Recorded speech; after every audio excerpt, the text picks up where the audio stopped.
சந்தோஷமா இருக்கு.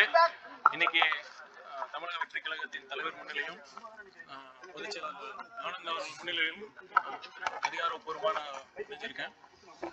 சின்ன வயசு முதலே ஒரு செகுலர் இன்க்ளூசிவ் பாலிடிக்ஸ் தேர்தல் வெற்றியை தாண்டி ஒரு அடிப்படை சமூக அரசியல் மாற்றத்திற்காக தலைவர் எடுத்திருக்கிற அந்த உன்னத பணியில் என்னை இணைத்துக் கொள்வதால் ரொம்ப மகிழ்ச்சியா இருக்கு. சார், இப்ப தமிழக வெற்றி கழகத்துல இணைவதற்கான காரணம் என்ன? நிறைய கட்சிகள் இருக்குது, 70 ஆண்டு பழமையான கட்சிகள், தேசிய கட்சிகள் இருக்கு.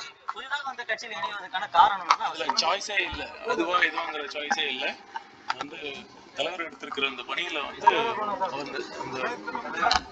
தமிழ்நாட்டுக்கு தேவையான பாலிடிக்ஸ் இத்தனை வருஷம் பார்த்துட்டோம். நான் ஒரு காமன் மேனா என்ன பாக்குறாங்க, இப்ப விஷுவலா பாருங்க, ஒரு மாற்றம் தேவை, அவ்வளவுதான். அதுதான் அந்த ஒரு ஃபீலிங் தான்.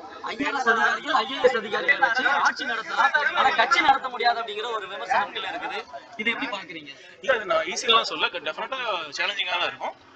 அந்த இப்பதான் ஸ்டார்ட் பண்ணிருக்கேன், நானும் கத்துக்கிறேன்.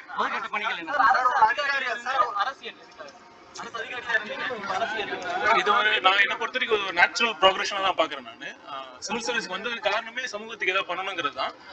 அங்க in fact I had a very good opportunity. நல்லா ஒர்க் பண்ணது சாட்டிஸ்ஃபேக்ஷன் இருக்கு. இதுக்கு மேல பண்ணணுங்கிறப்ப ஒரு பொது வாழ்க்கையில வந்தாதான் உண்மையான அதிகாரம் மக்கள்கிட்ட தான் இருக்கு. ஸோ அந்த மக்கள் அதிகாரத்தை